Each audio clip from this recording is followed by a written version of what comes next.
Hello, এতক্ষণ কই ছিলি? বাসায়। রাতে খাইছেন? হ্যাঁ, তুই খাইছো? হ্যাঁ। শরীর ঠিক আছে? আছে কেন? এমনিতেই। আচ্ছা, কেমন আছো?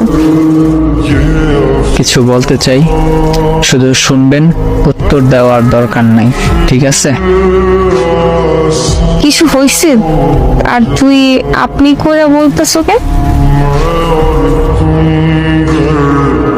আমি এই সম্পর্কটা এখানেই শেষ করতে চাইতেছি। আর হ্যাঁ আপু, আপনার সাথে অনেক অন্যায় করছি, পারলে মাফ করে দিয়েন। আমি জানি আপনি আমাকে মাফ করতে পারবেন না, কিন্তু কি আর করার, একটু কষ্ট